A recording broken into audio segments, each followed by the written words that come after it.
The rag tastes like oil and dirt and fear. Maya Henderson's mouth stretches wide around the filthy cloth, her jaw aching as three men stand over her in the darkness of an old barn. Zip ties cut into her wrists behind her back, the plastic edge drawing blood. Her split lip throbs where one of them punched her. Warm copper mingles with the taste of the gag. "Bite it, bitch!" The lead terrorist leans close enough that she can smell cigarettes and malice on his breath. His dark eyes gleam with satisfaction. "Daddy's not here to save you now." The other two laugh. One of them, a scarred man with a PKM machine gun slung across his back, kicks dirt onto her legs where she kneels on the barn floor. The third circles behind her with a camera, adjusting the lens. The leader they call Khan pulls out a knife. 8 inches of serrated steel catches the flickering lantern light. He's Pakistani, mid-40s, ex-ISI intelligence by the professional way he moves. A man who's done this before. "We're going to make a video," Khan says, walking slow circles around her bound form. "Show all of America what happens to their women soldiers. Show them how easily we cut throats, how their daughters bleed just like their sons." Maya's heart hammers against her ribs. Her breath comes fast and shallow through her nose. The rag is suffocating her. Panic claws at the edges of her mind. But then, a memory cuts through the terror like a blade through darkness. She's 12 years old. The backyard of their Virginia Beach house on a Sunday afternoon. Her father kneeling in front of her, his calloused hands gentle on her small shoulders. Master Chief James Henderson's blue eyes are serious but kind. "Maya, listen to me carefully." His voice is calm, patient, the voice that commanded SEAL teams in 12 countries, but always had time to teach his daughter. "If someone ever ties your hands, first rule, make yourself big when they're binding you. Flex everything, expand your chest, tense your muscles." "Why, Dad?" "Because when they're not looking, you make yourself small. Exhale, relax, compress. That creates space. Just a little. Sometimes a little is all you need." "But what if there's not enough space?" His weathered face, already lined at 36 from 2 decades of war, breaks into a small smile. "Then you make more. You work at it. Patient, calm, never panic. Panic gets you killed. Patience gets you home."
We begin in 5 minutes. Maya closes her eyes, begins to work her wrists, slowly, carefully, creating micromillimeters of space. Just like her father taught her, she has 5 minutes to get free, or she dies here, in this barn, alone. 48 hours earlier, the world was different, simpler. Before the ambush, before the betrayal, before everything changed. Maya Henderson sat at her desk in the Intelligence Center at Naval Special Warfare Development Group headquarters in Virginia Beach. 3 monitors glowed in front of her, displaying satellite imagery of the Afghanistan-Pakistan border.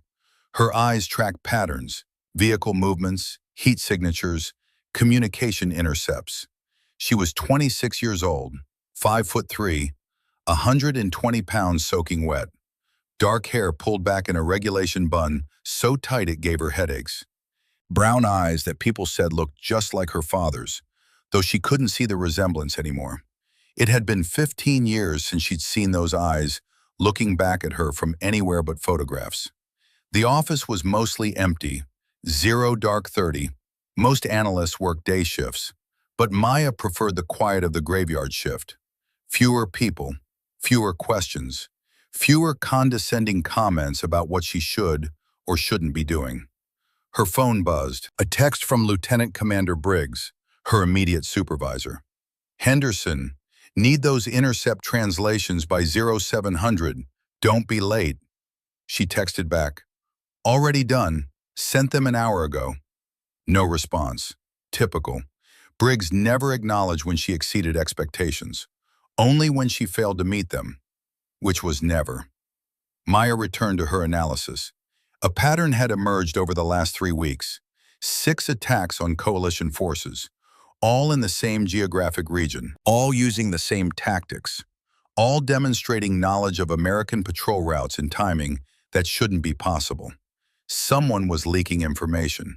She'd flagged it in 3 separate reports. Each time the reports disappeared into the bureaucratic void.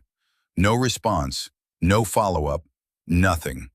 It reminded her of something. A story her father told her once about a mission that went bad. Intelligence that wasn't quite right. A feeling in his gut that something was wrong. Always trust your gut, Maya, he'd said. Data is important, but instinct is what keeps you alive. Her gut said something was very wrong. The door to the intelligence center opened. Lieutenant Commander Briggs entered, coffee in hand, his uniform slightly rumpled. He was 42, career intelligence officer, decent at his job but better at politics. He leaned against her cubicle wall, didn't sit, didn't ask, just loomed. Henderson, you got those pattern analyses done on the border region? Yes, sir. The ones I sent you 3 days ago? Right, those. He sipped his coffee. Look, about your assessment of a potential mole. Potential leak, sir. Someone with access to operational planning.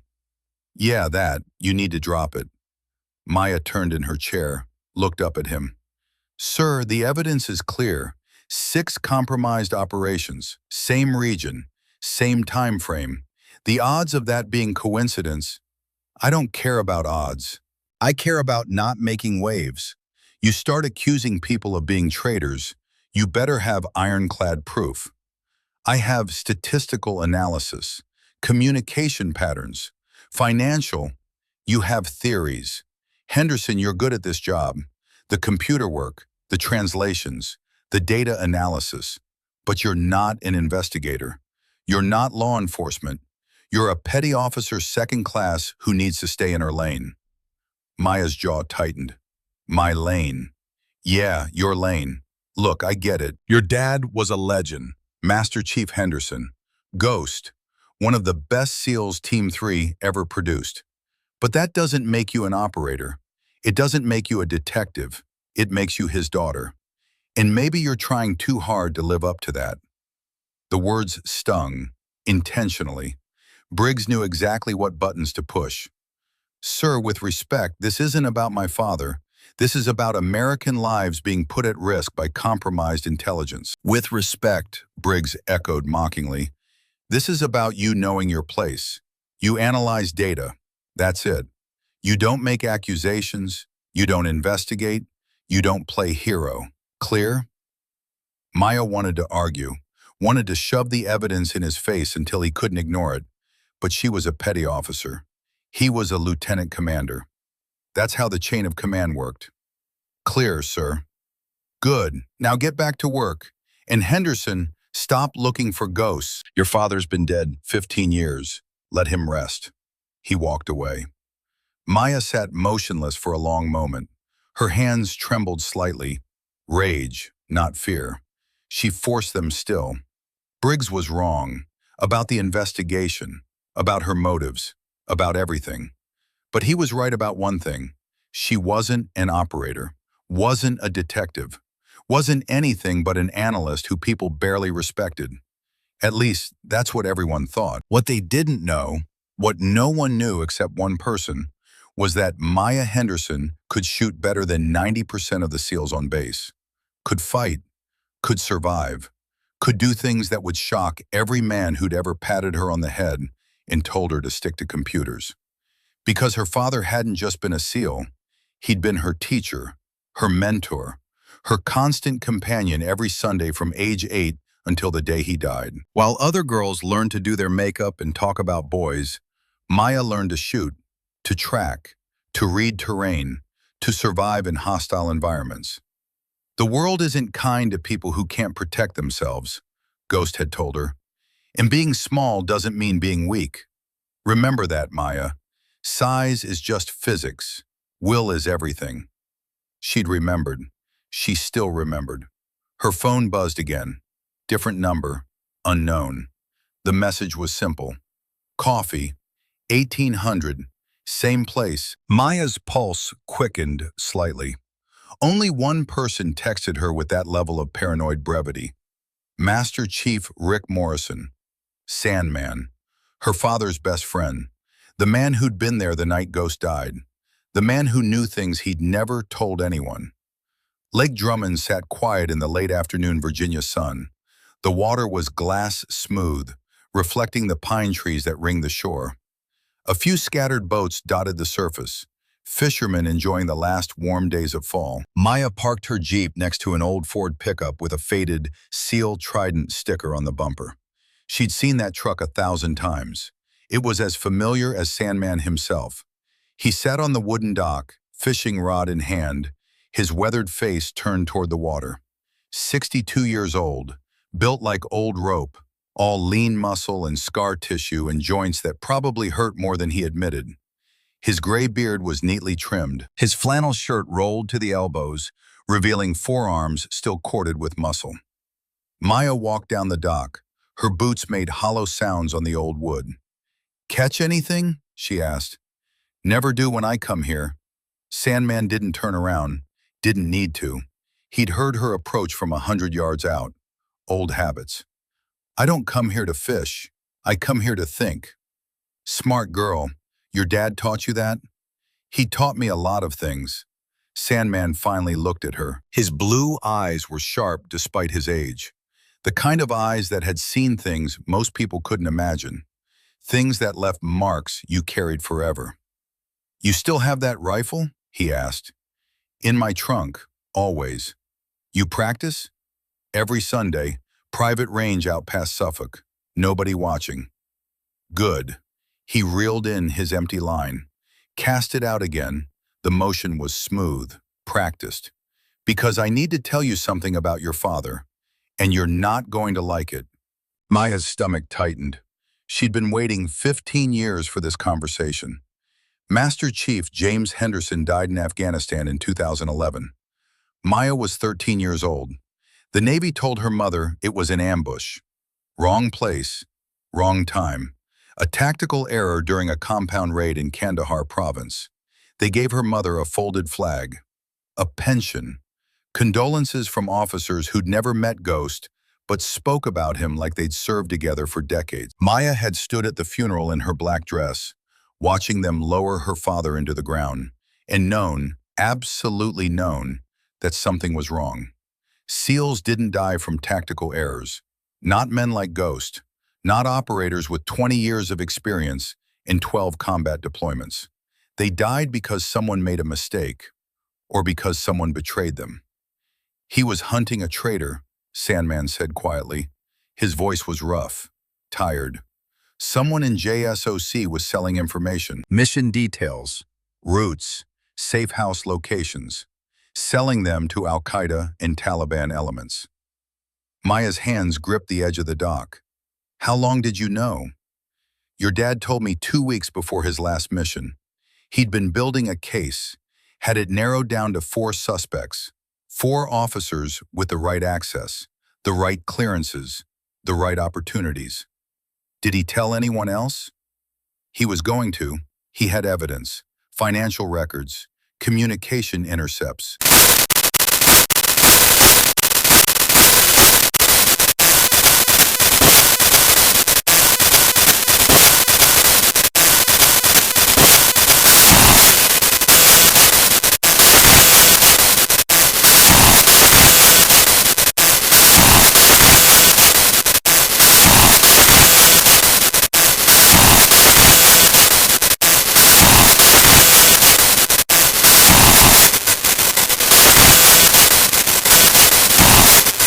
Said if anything happened, I should wait.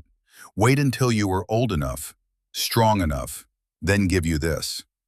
He reached into his tackle box, but instead of fishing lures, he pulled out a small leather notebook, worn edges, yellowed pages, the kind that military guys carried in their cargo pockets for notes and coordinates. Maya took it with shaking hands, opened it carefully. Her father's handwriting, neat, precise, military efficient. Dates, locations, operation names, a careful log of compromised missions going back 7 years, each one annotated with who had access to the operational planning, who knew the routes, who could have leaked the information. And on the last page, written in red ink, 4 names. 3 of them Maya didn't recognize, senior officers from a decade ago, probably retired, maybe dead. But the 4th name made her blood run cold. Colonel Marcus Wade, current, active duty, still serving. Wade? Maya's voice barely worked. Colonel Wade is still in JSOC. He's one of the operations commanders right now. I know. Did Dad know for sure it was Wade? He was 90% there, had financial records showing offshore accounts, wire transfers that couldn't be fully traced but had the right timing, communication patterns that matched. He was going to confront Wade when he got back from Afghanistan. Sandman's voice went hard as iron, but he never made it back. That operation in Kandahar, the one that was supposed to be a routine HVT snatch, the Taliban were waiting, knew exactly where the team was going to insert, exactly what route they'd take. It was a perfect ambush. Ghost got his team out, saved 5 lives that night, but he took an RPG round doing it, died before the medevac could get to him. Maya couldn't breathe. The world had gone silent except for the pounding of her own heartbeat. You think Wade killed him. You think Wade leaked the mission details to make sure Dad died. I don't think, kid. I know. Wade found out Ghost was onto him, so he made sure Ghost didn't come home. Made sure the investigation died with him. Why didn't you tell anyone? Why didn't you take this to someone? I tried. I went to NCIS, to JAG, to every investigative body I could find. But Wade covered his tracks. The money trails were too complex. The evidence was circumstantial. And Wade had friends, people protecting him, people who had a vested interest in keeping this quiet. So you did nothing? I did what your father asked me to do. I waited. I trained you when I could. I watched you grow up. I made sure you were ready. Ready for what? Sandman looked at her with those piercing blue eyes. Ready to finish what Ghost started. Ready to get justice for your father. Ready to be the weapon he spent 8 years forging. Maya stared at the notebook in her hands, at her father's handwriting, at the evidence of his murder written in careful, precise detail. What do I do? You do what SEALs do. You complete the mission. That night, Maya couldn't sleep. She lay in her small apartment, staring at the ceiling, her father's notebook on the nightstand beside her. She'd read it cover to cover 3 times, memorized every detail, every operation, every suspect, every piece of evidence Ghost had gathered. It wasn't enough for a prosecution. Sandman was right about that. Too circumstantial. Too much time passed. Too many powerful people invested in keeping it buried. But it was enough for Maya. Enough to know her father had been murdered. Enough to know Colonel Wade was a traitor. Enough to know she had to do something. Her phone buzzed at 0530. Emergency recall. All intelligence personnel report to headquarters immediately. She dressed quickly, drove through the empty pre-dawn streets, arrived at the base to find chaos. The briefing room was packed. 30 analysts, 15 operators, senior officers she'd never seen before. Colonel Marcus Wade stood at the front of the room. He was 48 years old, solid build, square jaw, the kind of face that photographed well for promotion boards. Short gray hair, ramrod posture, every inch the professional officer. Maya stared at him from her seat in the back. This was the man who killed her father, who sold American lives for money, who wore the uniform while betraying everything it stood for. Wade's eyes scanned the room, landed on Maya for just a moment, moved on without recognition. He didn't know who she was, didn't know Ghost had a daughter working in the same command. That would be his mistake. "Listen up," Wade said. His voice was crisp, authoritative. "We have credible intelligence about a terrorist cell operating on American soil. Arabic speaking, well-funded, planning an attack on Washington, D.C. within 72 hours. The room erupted in murmurs. Attacks on CONUS, continental United States, were rare, serious, all hands-on-deck situations. Wade clicked through satellite imagery. A farmhouse in the mountains, a barn, several vehicles. Target is this compound, West Virginia, Shenandoah Valley, 16 miles west of Front Royal. Remote, defensible, perfect terrorist safe house. Another click. Thermal imaging showing heat signatures. Count is approximately 15 to 20 hostiles, armed with AK pattern rifles, possibly explosives. We need to confirm identities before we can hand this off to FBI for arrest and prosecution. One of the SEAL operators, a thick-necked petty officer first class named Kowalski, raised his hand. "Sir, why recon? Why not just hit them now, take them down?" "Because Washington wants clean arrests, public trials, can't give them martyrdom, can't make them heroes to their cause. We go in quiet, confirm identities, build a case, then law enforcement handles the rest." Kowalski muttered something under his breath. Several other operators shifted in their seats. They were warriors. They didn't do surveillance, they did direct action. Wade's eyes swept the room again. This time they stopped on Maya. "Henderson, step forward." Maya stood, walked to the front, every eye in the room on her. "You speak Arabic, Pashto, Dari, correct?" "Yes, sir." "You're also our best terrain analyst." You know the Shenandoah region. "I've studied it extensively, sir." "Good. You're attached to the recon team. You'll provide language support and tactical terrain analysis. You'll stay back with the Tactical Operations Center, monitor communications, translate intercepts, provide real-time intelligence to the operators." He paused, looked her up and down with barely concealed dismissal. "You're not an operator, Henderson. You're support. You stay back. You don't engage. You don't try to be something you're not. Clear?" The room was silent. Some of the male analysts looked away. A few operators stifled smirks. Maya felt the familiar burn of condescension, of being underestimated, of being reduced to what people assumed she was, rather than what she could be. But she kept her face neutral. "Crystal clear, sir." "Good. Team leaves in 6 hours. Briefing packet is on the server. Dismissed." As the room emptied, Maya lingered, studying Wade from across the room. He was talking to one of his aides, laughing about something. Relaxed, confident, a man without a conscience, without remorse. Sandman appeared at her shoulder. He'd been in the back of the room, observing. "That's him," Maya whispered. "I know. He doesn't even remember my father, doesn't remember killing him." Men like Wade don't remember their victims. There are too many. "I want to tell someone. I want to expose him right now." "With what evidence? A notebook from 15 years ago? Circumstantial financial records?" You'd be laughed out of the room. Or worse, you'd tip him off, give him time to cover his tracks even more. "So what do I do?" Sandman's voice was low, hard. "You go on this mission. You watch him. You gather evidence. And when the opportunity comes, you take it." The Black Hawk helicopter cut through the night sky like a mechanical raptor. Maya sat against the cold metal wall, helmet on, M4 rifle between her knees. She wasn't supposed to have the rifle.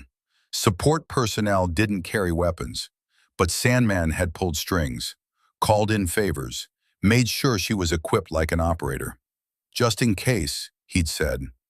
The 7 SEAL operators sat across from her, checking their gear, faces painted, night vision goggles ready. Men who'd done this 100 times. They barely looked at her. To them, she was dead weight, a tag-along, someone they had to babysit. Kowalski leaned toward the man next to him, a petty officer, second class, named Rodriguez. His voice was low, but Maya's hearing was excellent. Bringing an analyst on a recon op. Fucking ridiculous. Orders are orders. Yeah, well, orders get people killed. We're supposed to be ghosts out there. Can't do that while babysitting. Rodriguez glanced at Maya, looked away, said nothing. The crew chief held up 5 fingers, 5 minutes to drop. Maya's heart rate increased slightly. Combat breathing, in for 4, hold for 4, out for 4, hold for 4. Her father had taught her that. The helicopter banked left. Below them, the West Virginia mountains spread out in endless darkness. No lights, no civilization, just wilderness. The target farmhouse was somewhere down there. The terrorists, the mission, and Colonel Wade sitting in the TOC 20 miles away, monitoring everything they did. The same Wade whose name was in her father's notebook. Maya's hands tightened on her rifle. The crew chief gave the signal. 30 seconds. The operators stood, lined up at the door, ready to fast rope into the darkness. Maya moved to join them. Wade's voice crackled over the radio. Henderson stays in the bird. Support only. No exceptions. Lieutenant Commander Chase, the team leader, looked at Maya, shrugged. You heard him. The operators dropped one by one, black ropes disappearing into the trees below. Maya watched them go, her pulse pounding, her instincts screaming. Something was wrong. She'd analyzed the terrain for 3 hours, studied the satellite imagery, run probability models.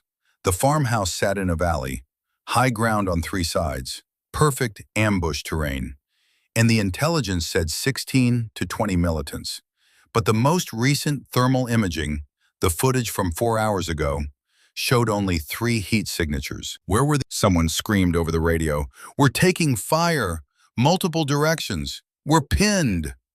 More explosions, tracer rounds arcing through the darkness like angry fireflies. The operators' voices overlapping in controlled chaos. Maya's mind worked at light speed. This wasn't random. This was planned, coordinated, professional. The terrorists knew exactly where the operators would insert, exactly what route they'd take, exactly when they'd arrive. Someone told them. She keyed her radio. Tokes, this is Henderson. They knew we were coming. This is a planned ambush. We have a... Henderson, get off this channel. Wade's voice was sharp, angry. All units fall back to Rally Point Alpha. No. Maya couldn't stop herself. Alpha is wrong. It's downhill. No cover. They'll be slaughtered. She toggled to the team frequency. Viper 1, this is Henderson. Don't go to Alpha. Move northeast to the ridgeline. There's cover there. Rocky outcropping, elevate, laying down, suppressing fire. Moving as a unit despite the chaos. 2 were wounded, but they made it to the ridgeline. Found the rocks Maya had identified. Established a defensive position. Returned fire from elevated ground. More effective, more controlled. The attackers, whoever they were, began to fall back. Extraction helicopters screamed in, door guns hammering, providing covering fire. The operators loaded up, bloody, exhausted, pissed off, but alive. When the extraction bird touched down at base 40 minutes later, Colonel Wade was waiting on the tarmac. His face could have been carved from stone. The debriefing room smelled like sweat, gun oil, and barely controlled rage. The 7 operators sat in various states of injury and exhaustion. Kowalski's arm was in a sling. Rodriguez had a pressure bandage around his thigh, blood seeping through. 2 others had minor wounds, shrapnel cuts, bruises from diving for cover. Maya sat at the far end of the table, silent, watching. Colonel Wade stood at the head, arms crossed. His jaw worked like he was chewing glass. Someone explained to me how a simple recon operation turned into the Alamo. Silence. Then Chase, Lieutenant Commander Chase, spoke up. His voice was level, but his eyes were hard. Sir, they were waiting for us. Had the entire valley rigged. IEDs along our approach route. Pre-positioned machine gun nests. Overlapping fields of fire. This wasn't opportunistic. This was planned. How would they know our approach? I don't know, sir, but they did. Communication security? Tight. We maintained MCON until contact. No electronic emissions. Then explain it. Chase hesitated, glanced at Maya. Sir, permission to speak freely? Granted. Someone leaked our operational details, our insertion point, our timing, our approach route. There's no other explanation. The room went very quiet. Wade's eyes narrowed. That's a serious accusation, Commander. It's the only logical conclusion, sir, and it's not the first time this has happened. Petty Officer Henderson's intelligence reports have documented 6 similar incidents over the past 3 months. Operations that got compromised, ambushes that shouldn't have been possible. Wade's gaze shifted to Maya. Is that true, Henderson? She met his eyes, kept her voice steady. Yes, sir. I've filed 3 separate reports analyzing patterns of compromised operations. Each report flagged the possibility of an intelligence leak. And what happened to these reports? They were submitted through proper channels. I never received responses. Proper channels meaning? Lieutenant Commander Briggs, sir, my direct supervisor. Wade's expression didn't change. I see, and you think there's a mole. Someone in JSOC selling information. The statistical probability of 6 operations being compromised through random chance is less than 0.03%. Yes, sir, I think there's a leak. Based on statistics, based on evidence. The tension in the room ratcheted up several notches. The operators were watching now, really watching. This wasn't just a debrief anymore. This was something else. Wade walked slowly around the table, stopped behind Maya's chair. You're an analyst, Petty Officer Henderson. A good one, I'm told. But analysis isn't investigation. Statistics aren't proof.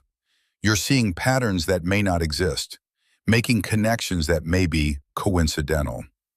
Maya turned in her chair, looked up at him. Are you saying tonight was coincidental, sir? That the enemy just happened to know exactly where we'd be? I'm saying there are other explanations. Electronic surveillance, local informants, simple bad luck. And the other 6 operations? Individual situations, each with their own unique circumstances. Or one consistent cause, one person with access to all of them. Wade's face went cold. Be very careful with your next words, Petty Officer. Maya stood. She was a foot shorter than Wade, but she didn't back down. Sir, my father was Master Chief James Henderson, Ghost, SEAL Team 3. He died in Afghanistan in 2011 during an operation that went wrong. An operation that was compromised. An operation where the enemy knew exactly where his team would be. I know who your father was. Do you, sir? Because he was investigating the same thing I am. Intelligence leaks. Compromised operations. And right before he died, he'd identified 4 suspects. 4 officers who had the access and opportunity to sell information. The room was dead silent now. Every eye on Maya and Wade. Your father's investigation was closed, Wade said quietly. His death was ruled combat loss. No foul play, no conspiracy. Convenient. That's enough, Henderson. Is it? Because one of those 4 suspects is still active duty, still in a position to compromise operations, still getting Americans killed. I said that's enough. Wade's voice cracked like a whip, but Maya didn't flinch. Chase stood up, positioned himself between them. Sir, Petty Officer Henderson saved our lives tonight. Her call on the ridgeline, her terrain analysis. If we'd gone to Rally Point Alpha like ordered, we'd all be dead. Wade's jaw clenched. She disobeyed direct orders, got on the tactical net, created confusion during a firefight. She gave us actionable intelligence that saved 6 lives. She's suspended pending investigation. All of you are. This entire operation is under review. Sir, you can't. I can and I am. This debrief is over. Henderson, you're confined to base. No operations, no intelligence work. You speak to no one about tonight. Clear? Maya stared at him, saw it in his eyes. The calculation, the threat, the knowledge that she was getting too close. Crystal, sir. Dismissed. The operators filed out slowly. Several glanced back at Maya. Kowalski, despite his earlier hostility, gave her a small nod. Rodriguez stopped at the door. Henderson, thanks. For the call, you saved us. Then they were gone. Maya stood alone in the debriefing room with Wade. You're making a mistake, he said quietly. Chasing ghosts. Your father died 15 years ago. Let it go. He was murdered. He died in combat. There's a difference. Not when someone sells the mission details to make sure he doesn't come home. Wade stepped closer. His voice dropped to barely above a whisper. You can't prove anything. Your father couldn't. You won't. All you'll do is destroy your career and dishonor his memory. Walk away, Henderson, while you still can. Is that a threat, sir? It's advice, from someone who's been doing this a lot longer than you. He walked out, left Maya standing in the empty room. Her hands were shaking, not from fear, from rage. She pulled out her phone, texted Sandman. Wade just suspended me. He knows I'm on to him. What do I do? The response came 30 seconds later. Meet me at the range, 1 hour. Come alone. The shooting range was underground, reinforced concrete, ventilation systems pumping out the smell of gunpowder, soundproofed well enough that the muffled cracks of gunfire didn't carry to the surface. Sandman was waiting when Maya arrived. He wasn't alone. The 7 operators from the mission stood in a loose semicircle, all of them in civilian clothes, all of them armed. Chase stepped forward. Henderson, we need to talk. Maya looked around. What is this? This is us deciding whether we believe you, Kowalski said. His arm was still in a sling, but his eyes were sharp. About Wade, about your father, about all of it. Why would I lie? People lie for all kinds of reasons. Revenge, glory, mental instability. Chase crossed his arms. Your father died 15 years ago. That's a long time to carry grief. Long enough for it to maybe twist into something else. You think I'm crazy. I think you might be seeing what you want to see. Maya took a breath, controlled her anger. Show them, she said to Sandman. He handed her father's notebook to Chase. Ghost Henderson compiled this. Evidence of compromised operations going back 7 years before his death. Pattern analysis, financial irregularities, communication intercepts, everything pointing to someone in JSOC selling intelligence. Chase flipped through it. His expression changed as he read, became harder, grimmer. This is thorough, professional. This is real intelligence work. Ghost was the best, Sandman said. He didn't make accusations lightly. He didn't see patterns that weren't there. He found a traitor, and that traitor killed him to keep it quiet. Rodriguez looked over Chase's shoulder. Holy shit, Operation Anvil. I was on that. We lost 2 men because the Taliban knew exactly where we'd be. I always wondered how they knew. Now you know, Maya said. Wade leaked it, like he leaked tonight's operation, like he's been leaking operations for almost 2 decades. Why? Kowalski demanded. Why would he do it? Money, always money. We found partial financial trails, offshore accounts, wire transfers from defense contractors and foreign intelligence services. Wade's been selling American lives for profit. The operators exchanged glances. A silent conversation happening in looks and subtle nods. Finally, Chase spoke. If this is true, and I'm not saying I'm convinced, but if it's true, we can't go through official channels. Wade has too much power, too many connections. He'll bury it, bury us. So what do we do? Rodriguez asked. We get proof, Maya said. Real proof. Hard evidence that can't be denied or explained away. We catch him in the act. How? Maya had been thinking about this for hours. Since the moment Wade suspended her, since she saw the calculation in his eyes. The terrorists from tonight, they're still out there. Wade will contact them, warn them that we're suspicious, coordinate next steps.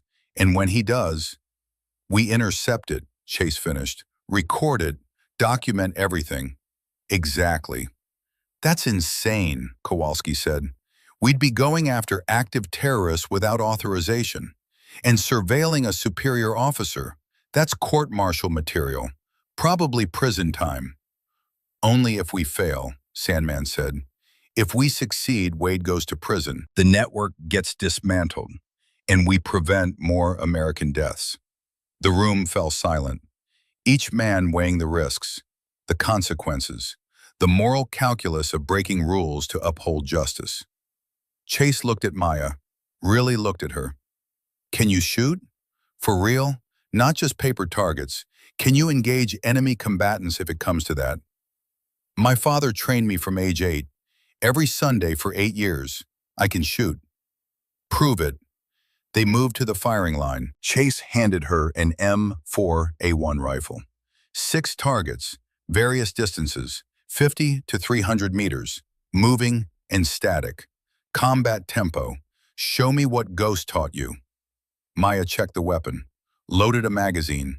30 rounds of 5.56 millimeters. The lights dimmed, the computerized range activated. Targets would pop up randomly, cardboard silhouettes at different distances, visible for only seconds before dropping. She breathed, found her center, heard her father's voice. Speed is nothing without accuracy, is nothing without speed. Find the balance, Maya. Find the rhythm between heartbeats. The first target appeared at 75 meters. She fired twice. Double tap center mass. It dropped. Second target, 150 meters. 3-round burst. Down. Third target moving left to right at 100 meters. She let it. Compensated for movement. Squeezed. Headshot. The operators leaned forward, watching intently now. Fourth target appeared at 250 meters, partially obscured behind cover. She adjusted for distance. For the barrier. Fired through the gap. Down. Fifth and sixth targets popped simultaneously. One close at 50 meters, one far at 300. She pivoted smoothly, dropped the close target with a controlled pair, transitioned to the far target, controlled her breathing, found the space between heartbeats, squeezed once. Both targets fell. The range went silent. 6 targets eliminated. 14 seconds elapsed. 16 rounds expended. 0 misses. Maya lowered the rifle, ejected the magazine, cleared the chamber. Her hands were perfectly steady. Behind the ballistic glass, Kowalski whistled low. Holy shit. Chase walked onto the range, examined the targets, examined Maya. Your father taught you that?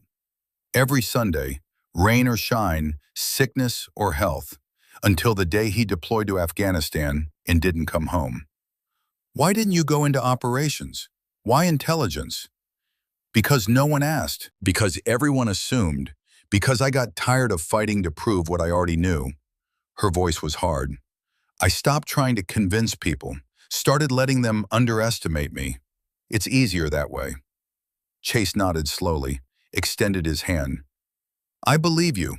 About your shooting, about your father, about Wade. Maya shook it. Welcome to the team, Henderson. One by one, the other operators came forward, shook her hand, acknowledged her. Even Kowalski. Sorry about earlier. The babysitting comment. You're pretty fucking far from dead weight. Apology accepted. Sandman stepped forward last. His weathered face was proud. Ghost would have loved to see that. You're everything he hoped you'd be. Maya's throat tightened. She didn't trust herself to speak. Just nodded. All right, Chase said, all business now. We need a plan. Maya, you said the terrorists are still out there. Where? She pulled out her laptop, brought up satellite imagery. Before tonight's operation, I analyzed their communication patterns. They have a network of safe houses in this region, all within a 20-mile radius of the compromised site. She marked locations on the map. We hit this one tonight. They'll abandon it, too hot, but they won't go far. They've got equipment, vehicles, a mission to execute. They'll relocate to another position in the network. Which one? Rodriguez asked. Maya studied the terrain, the road networks, the tactical considerations. Here, she tapped a location. Northern farmhouse, 15 miles from tonight's contact site. Isolated. Good access to Route 66 if they need to move quickly toward DC. You're guessing. I'm analyzing. Terrain, psychology, logistics. This is the most logical choice. Chase studied the map. If you're wrong, we waste time. Alert them that we're hunting them. I'm not wrong. He looked at her, saw the certainty in her eyes, made his decision. Okay, we move in 6 hours. 0400. Fast insertion. Hit them before dawn. Henderson, you're with us this time. In the stack. Can you handle that? Maya's pulse quickened. This was it. Real operations. Not support, not analysis. The things she'd trained for her entire life but never been allowed to do. Yes, sir. Then let's gear up. And Henderson, if shooting paper is a 10, combat is 100.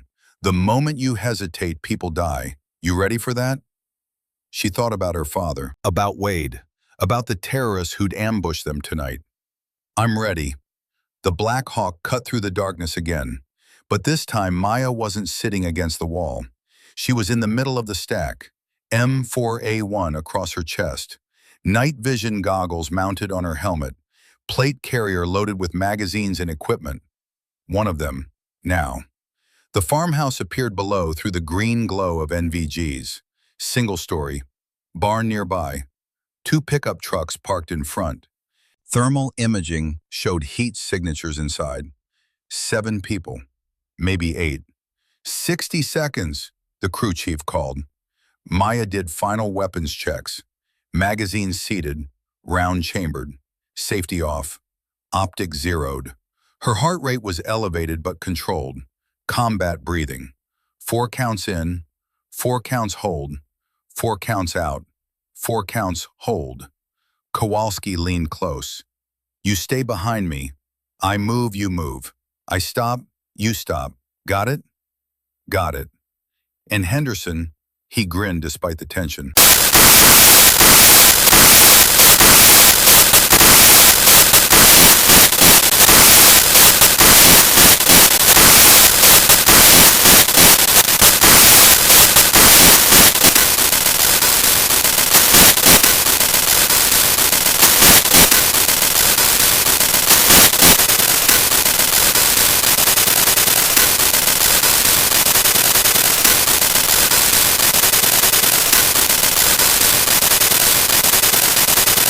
8 operators against an unknown number of hostiles.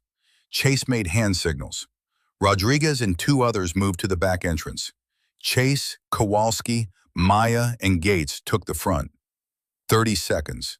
Everyone in position. Maya's heart hammered. This was real. This was happening. No more simulations. No more paper targets. Chase's voice over the radio, barely a whisper. Execute. Simultaneous breaches front and back. Explosive charges blew the locks. Flashbangs tumbled through the doorways. Ear-splitting bangs. Blinding light. Maya flowed through the door behind Kowalski. The front room was chaos. 2 men scrambling for weapons. Kowalski dropped one. Gates dropped the other. Controlled pairs. Professional. Efficient. Maya cleared left. Kitchen empty. Moved to the hallway. Kowalski led. She covered his 6. A door opened. A man appeared. A K-47 rising. Maya fired first. 3 rounds. Center mass. The man dropped. Her first kill. She felt nothing. No horror. No guilt. Just the mission. The training. The rhythm her father taught her. They cleared 2 more rooms. Gunfire erupted from deeper in the structure. Chase's voice, "Contact, contact, East Wing!" Maya and Kowalski rushed toward the sound, entered a large room, maps on the walls, computers, radio equipment, a command center, three men with automatic weapons, firing at Chase and Rodriguez pinned behind an overturned table. The hostiles hadn't seen Maya and Kowalski enter. Too focused forward, Maya dropped to one knee, aimed, controlled breathing. First target, headshot, down. Second target spun toward her. Kowalski stitched him across the chest, down. Third ran for a back door. Maya tracked him, led his movement, fired. He stumbled, fell, didn't rise. The room went quiet except for ringing ears and ragged breathing. "Clear," Kowalski called. They systematically cleared the rest of the structure, found two more militants hiding in a closet. These surrendered, hands up, pleading in Arabic. Maya translated. "They're saying they're just hired help. Don't know anything. Please don't kill them." "Zip tie them," Chase ordered. "They're coming with us." 6 enemy KIA, 2 prisoners, no friendly casualties. But when Maya looked at the maps on the wall, her blood turned to ice. These weren't plans for an attack on Washington. This was something worse. A CIA black site prison, where high-value al-Qaeda detainees were held. Detailed floor plans, security schedules, guard rotations, access codes, and written in the margin in English, "Access provided by Raven." Raven, Wade's call sign. "Chase, look at this." He came over, read the notes. His face went pale. Jesus Christ, he's not just leaking information. He's actively helping them plan a prison break. Maya's hands trembled, not from fear, from rage. The DC attack is a diversion. The real target is this facility. They're going to break out detained terrorists, and Wade is giving them everything they need. Rodriguez looks sick. Why? Why would he help al-Qaeda? "Money," Maya said quietly. "It's always money. They pay for prisoners to be freed, millions. And Wade's been doing this for years." "We need to report this," Gates said. "Right now. Every asset." "To who?" Kowalski interrupted. "Wade's our commanding officer. We go through official channels. He buries it. Buries us. Probably has us killed for interfering." Chase paced, thinking hard. "We need proof. Hard proof. Something that can't be denied or explained away." Maya stared at the radio equipment, an idea forming. "Wade doesn't know we're here, doesn't know we have this site. He'll contact his handler soon, coordinate the prison break, and when he does, we record it," Chase finished. "Get his voice, his orders, undeniable evidence." "Exactly. That means staying here, setting up surveillance. Could be hours." "I'll wait as long as it takes," Maya said. She looked at the evidence of American betrayal spread across the tables. "I'll wait forever if I have to." They didn't have to wait forever. 37 minutes later, the captured radio equipment crackled to life. A voice, encrypted, but poorly encrypted. Maya's software broke it in seconds. "Colonel Marcus Wade. This is Raven. The operation is compromised. Henderson's team hit the secondary safe house. You need to accelerate the timeline.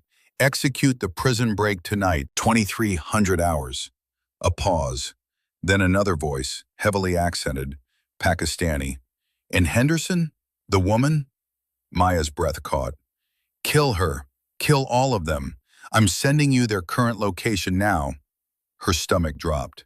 Chase grabbed her arm. "How does he—" "The prisoners," Kowalski said, already moving. "Weapon up. They're tagged, tracking devices. We brought them here. Led him right to us." The sound of vehicles in the distance, multiple engines, coming fast. Gates looked out the window through his NVGs. "Contacts, multiple.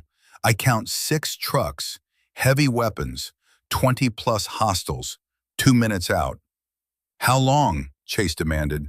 2 minutes, maybe less." The team moved immediately. Defensive positions, windows, doors, choke points. 8 people in a farmhouse against 20 or more. Chase tried to call for backup. No signal. Jammed. "We're cut off," he said quietly. Maya checked her ammunition. 4 magazines, 120 rounds. Not enough. Not nearly enough. This wasn't a mission anymore. This was a last stand. "We break out," Rodriguez suggested. "Fighting withdrawal, back to the woods." "They'll cut us down in the open," Kowalski countered. "We hold here, make them pay." Chase looked at Maya. "Your call. Your fight. What do we do?" The vehicles were closer now, headlights visible through the trees. Maya thought. Terrain, tactics, everything Ghost taught her. "We don't run. We don't just defend. We attack." "Attack? Are you insane?" "They think we're trapped. They'll come in confident. Overwhelming force. But there's a barn 50 yards north, elevated position. I take the sniper rifle, get to the barn, high ground. You hold here, make noise, keep them focused on the house." "And then?" Maya's voice was cold as winter. "Then I start dropping them, one by one, until they break or we run out of targets." Chase stared, then nodded slowly. "Kowalski, Rodriguez, Gates, hold the house. Henderson, make every shot count." Maya grabbed the M24 sniper rifle from their gear. "I will." She moved toward the back door. The vehicles were almost here. Kowalski called after her. "Hey, Henderson." She turned. "Give 'em hell, Ghost Jr." She nodded once, then disappeared into the darkness. The barn was old wood and creaking joints. Maya climbed to the second level, found a position at a window facing the farmhouse, set up the M24, checked the scope, adjusted for range. 150 yards to the house, another 50 to where the vehicles would stop. The trucks arrived, 5 of them, disgorging men with AK pattern rifles, PKM machine guns, RPG launchers, 23 hostiles, maybe 25. The odds had just gotten worse. They spread out, professional, taking positions around the house, 2-man teams, overlapping fields of fire. Maya's breathing slowed, her heart rate dropped. Everything her father taught her came flooding back. You don't shoot at people, Maya. You shoot at targets. Remove emotion. Execute the shot. She picked her first target, a man with an RPG, the greatest threat. Range, 210 yards. Wind, 5 miles per hour, left to right. Light, poor, but the scope compensated. She settled the crosshairs on his chest, between heartbeats, squeezed. The suppressed rifle kicked against her shoulder. The shot was quieter than a standard sniper rifle, but still loud in the barn. 200 yards away, the man with the RPG dropped, dead before comprehension. The other terrorists froze, confused. Where did that come from? Maya was already acquiring her second target, a man near the lead truck, giving orders, probably Khan himself. She fired. He went down. Now they were panicking, scanning the darkness, shooting at shadows. The operators in the house opened fire, controlled bursts, drawing attention. Maya worked methodically. Third target, fourth, fifth. Each shot was a prayer to her father's memory. Each kill was justice delayed, but not denied. The terrorists tried to rush the house. Maya dropped 3 in rapid succession. They fell back. They tried to flank. She adjusted, fired. 2 more down. She was the angel of death in a barn loft. Unseen, unheard, unstoppable. But then suppressing fire toward the barn, they'd figured out her position. Rounds punched through the old wood. Splinters exploded. Maya ducked, rolled to a new position, returned fire. 7th kill. The terrorists were breaking now, running for vehicles. The attack was collapsing. Maya tracked a runner, led him by 3 feet, fired. He tumbled. The truck started engines, trying to escape. She shifted aim, fired at tires, at engines. One truck shuddered and died. The remaining vehicles fled into the night. The farmhouse yard was littered with bodies. 13 confirmed kills from Maya's position alone. The rest scattered or dead from the operator's defensive fire. Maya's hands shook now. Adrenaline dump. She'd killed more people in 10 minutes than most soldiers did in entire deployments. Her radio crackled. "Henderson, you okay?" Chase's voice, concerned. She keyed the mic. Her voice was steady despite the shaking hands. "I'm okay. They're gone." "Jesus Christ, Henderson, you just saved all our asses. Again."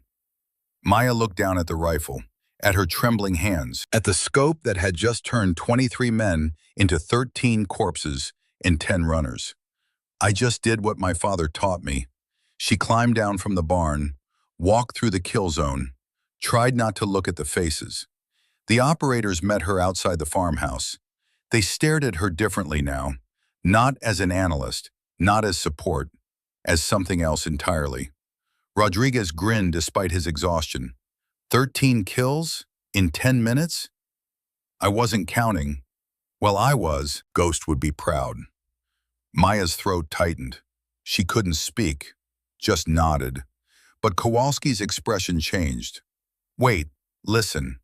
In the distance, more vehicles, more engines. "They're coming back," Gates said, "with reinforcements." "How many?" "I don't know, but we're almost out of ammunition." Chase looked at Maya. "Ideas?" She thought fast. Miles from base. No radio. No backup. Low on ammo. "We take one of their trucks. Drive out. Link up with friendly forces before Wade spins this. If Wade has people on the roads, then we go off-road. Through the mountains. I know the terrain. That's 80 miles of rough country. You have a better plan?" No one did. They loaded into a captured Toyota pickup. Bullet holes in the door, but still functional. The 2 prisoners in the back, zip-tied and terrified. Chase drove. Maya navigated. The others maintained security. They were 10 miles from the main road when the second ambush hit. Not terrorists this time. American military vehicles. But not friendlies. Contractors. Mercenaries. Wade's people. The firefight was brief and brutal. The operators fought back, but they were outnumbered, outgunned, running on fumes. Maya fired until her rifle clicked empty, switched to her pistol, fired until that was empty too. Then a flashbang exploded beside the truck. The world went white and ringing and spinning. When Maya's vision cleared, she was on the ground, hands yanking her arms behind her back, zip ties cutting into her wrists. She fought, kicked, tried to bite. Someone punched her in the face. Her lips split. Blood filled her mouth. "Settle down, bitch." They shoved a rag in her mouth, pulled a hood over her head. She could hear the other operators fighting too, but it was no use. One by one they were subdued, thrown into vehicles, driving. Time lost meaning under the hood. When they finally stopped and removed the hood, Maya was in the barn. The same barn from the beginning, where this story started. Zip ties cutting her wrists, rag choking her, Khan standing over her with his knife. "Hello again, Henderson. Surprised to see me? I'm harder to kill than you thought." He crouched down, smiled. "We're going to make you famous. A video. Show America what happens when they send little girls to do a warrior's job." His men set up the camera, adjusted lighting, argued about angles, and Maya began to work her wrists, just like her father taught her. She had 5 minutes to escape, or she would die here.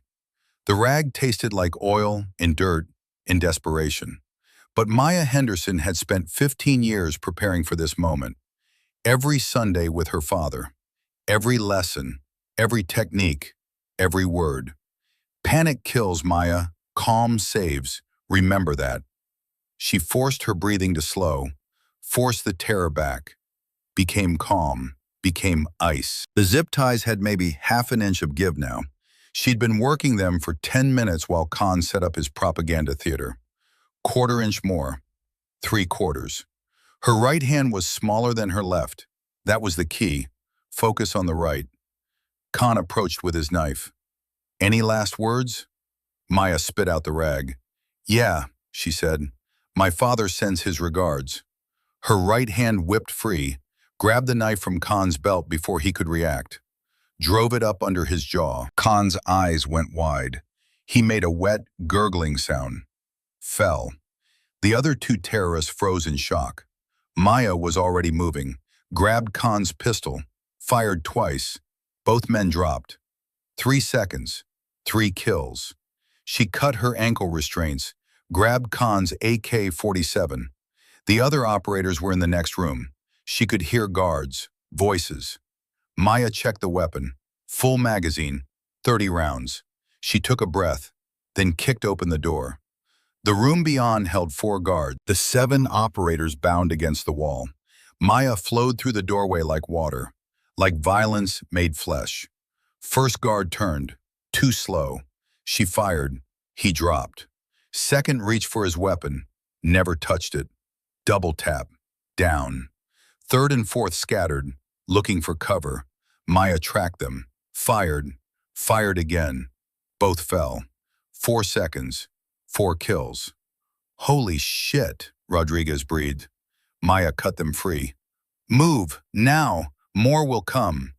They grabbed weapons from the dead guards. Chase checked the door. Hallway's clear, but I hear movement outside. Maybe 6 more.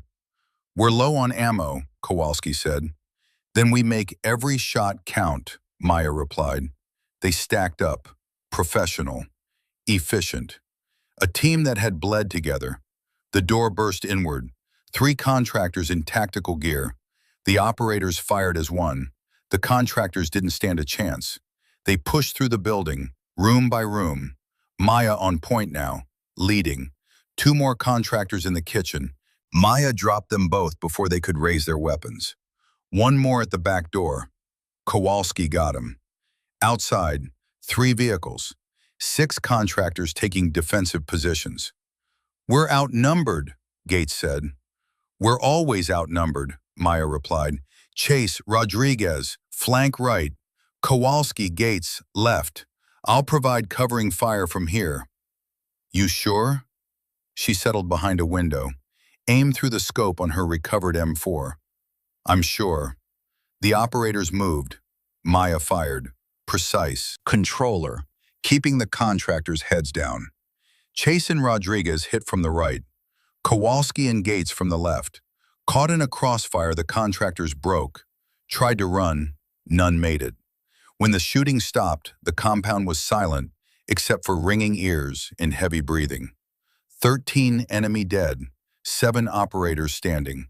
Maya Henderson in the middle, smoke curling from her rifle barrel.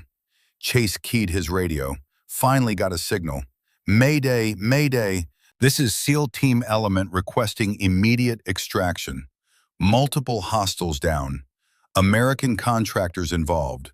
Request FBI and NCIS response. He gave coordinates. Sitrep, everything. Then looked at Maya. You just killed 17 men tonight. How do you feel? She looked at her hands, covered in blood. Some hers, mostly not. Ask me tomorrow. FBI helicopters arrived 20 minutes later. Hostage rescue team fast roped down. Tactical teams, investigators. They secured the compound, photod bodies, collected evidence. Maya sat on the hood of a truck, exhausted, adrenaline crash hitting like a freight train. An FBI agent approached. Female, 40s, hard eyes. Petty Officer Henderson, I'm Special Agent Martinez. We need your statement, and we need to talk about Colonel Wade. You believe us? We intercepted Wade's radio communications, the ones you transmitted before the attack. We have him on record ordering your deaths, coordinating with terrorists, everything.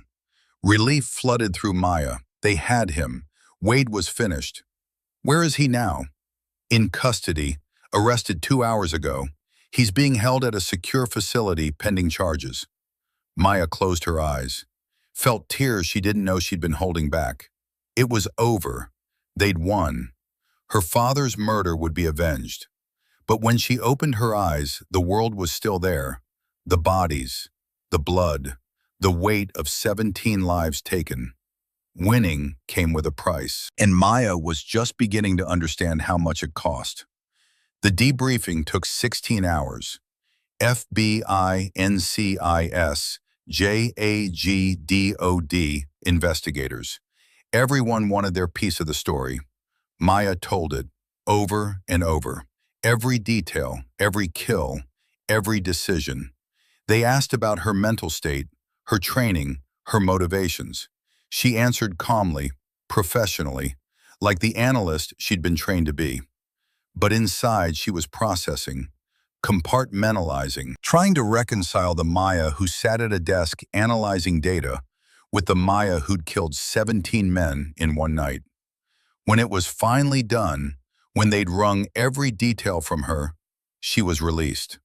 Sandman was waiting outside. "You okay, kid?" "I don't know what I am." "That's fair.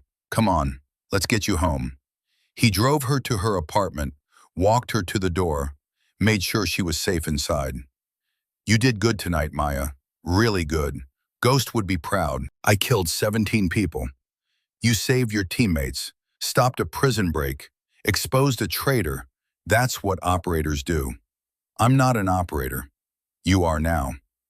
After he left, Maya stood in her shower for an hour, watching the blood wash away, trying to wash away the memories with it. It didn't work. She lay in bed staring at the ceiling, her father's notebook on the nightstand. Her phone buzzed. Unknown number. She almost didn't answer, but something made her pick up. "Petty Officer Henderson?" A woman's voice, professional, unfamiliar. "My name is Director Sarah Chen. I work for a division of the government you've never heard of." Maya's guard went up. "What do you want?" "I want to offer you a job. What you did tonight, escaping capture, leading your team, exposing Wade, that's the kind of skill set we need." "I'm not interested in black ops." "I'm not talking about black ops. I'm talking about finding people like Wade, cleaning house, making sure what happened to your father doesn't happen to anyone else." Maya was silent. "Think about it," Chen said. "When you're ready to finish what you started, really finish it, call me." The line went dead. Maya stared at the phone. Part of her wanted to say no, to go back to analysis, to the safe desk in the quiet life. But another part knew she couldn't. The fight wasn't over. Wade was just one enemy. There were others. And Maya Henderson had discovered something about herself tonight. She was very good at finishing what her father started. 3 months later, Maya stood outside a federal courthouse in Washington, D.C. The trial had lasted 4 weeks. Testimony from operators, analysts, investigators, evidence piled higher every day. Financial records showing $23 million in offshore accounts. Communication intercepts proving Wade coordinated with terrorist organizations. Testimony from Wade's co-conspirators who'd taken plea deals. And Maya's testimony. 8 hours on the stand. Wade's defense attorney trying to break her. Failing. The jury deliberated for 6 hours. Guilty on all counts. The sentencing was today. Maya sat in the courtroom gallery, the 7 operators beside her. Sandman on her other side. Wade was brought in, shackled, orange jumpsuit, no longer the confident officer, just a prisoner. The judge, a former Marine colonel, didn't mince words. "Colonel Wade, you betrayed every oath you ever took. You sold American lives for profit. You murdered fellow service members to protect your crimes. The court sentences you to life imprisonment without possibility of parole. You will serve your sentence at the United States Disciplinary Barracks, Fort Leavenworth." Wade showed no emotion as they led him away, but as he passed Maya, he looked at her. "This isn't over," he said quietly. "The people I work for, they're still out there. They know your name now. They know what you cost them." "Let them come," Maya replied. Outside the courthouse, reporters swarmed. Questions shouted, cameras flashing. Maya pushed through them, saying nothing, until she reached a quiet spot away from the crowds.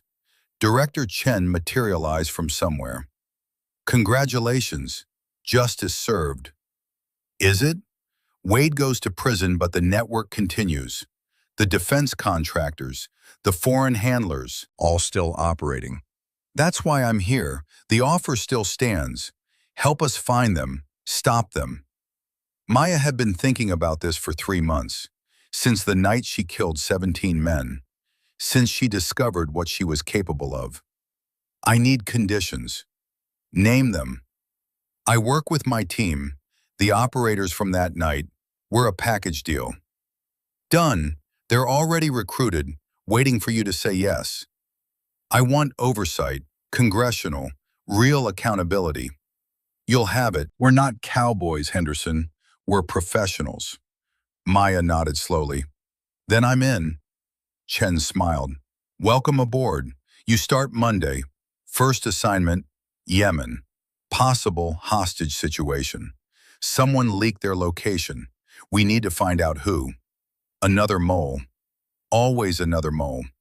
Maya looked back at the courthouse, at the place where her father's killer was sentenced, where 15 years of questions finally got answers. I'll be ready. 1 year later, Maya Henderson stood at Arlington National Cemetery. Her father's grave looked different now. The headstone had been upgraded, no longer just name and dates. Master Chief James Henderson, U.S. Navy SEAL, 1975 to 2011. Hero, father, patriot murdered in service to his country. The truth. Finally. Maya knelt in the grass, placed her hand on the stone. Hey, Dad, I did it. I found him. Wade's in prison. Life sentence. He'll die there. The wind rustled through the oak trees. I know you'd tell me that revenge isn't justice, that hate poisons the soul. You always were the better person. She paused. But I also know you'd understand. Some fights don't end when we want them to. They end when they're finished. From her pocket, she pulled out a small case, opened it. Her Navy Cross, awarded for extraordinary heroism. She placed it on the headstone next to the seal trident Sandman had returned there. I don't know if I deserve this. I killed a lot of people, Dad. 17 in one night. More since then. The work I do now, it's dark, necessary, but dark. Sometimes I wonder if you'd still be proud, if you'd recognize the person I've become. A shadow fell across her. She looked up. Sandman stood there, gray beard, flannel shirt, weathered face. The same man who'd given her ghost notebook all those months ago. He'd be proud, Sandman said quietly, not because of the kills, because of who you became. Strong, honorable, someone who finishes missions, no matter the cost. I don't feel honorable. No one who does this work does, but you do it anyway. That's what makes it honorable. He helped her stand. They stood side by side at the grave. I'm heading back overseas next week, Maya said. Syria, 3-month deployment. Dangerous? They all are. You'll be careful? She smiled slightly. As careful as Ghost taught me to be. They walked back toward the parking area, past row after row of white headstones. Thousands of stories, thousands of sacrifices. You ever regret it? Sandman asked. The path you chose? Maya thought about the question, about the 17 men, about Wade rotting in prison, about the future missions waiting. Every day, but I'd choose it again, because someone has to stand between evil and the innocent. Someone has to finish what warriors like Dad started. That's the burden. That's the mission. Her phone buzzed. Text from Director Chen. Syria Op is go. Briefing tomorrow, 0600.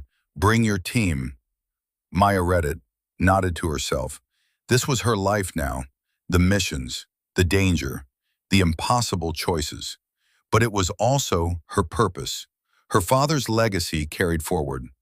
I have to go, she told Sandman. Briefing tomorrow. Stay safe, kid. Always. She walked to her Jeep, drove out of the cemetery into the Virginia afternoon. In the rearview mirror, the white headstones disappeared from view. But her father's voice remained. Finish the mission, Maya. no matter what it costs. She would, always, because that's what Ghost's daughter did. She finished what her father started, and she never, ever quit.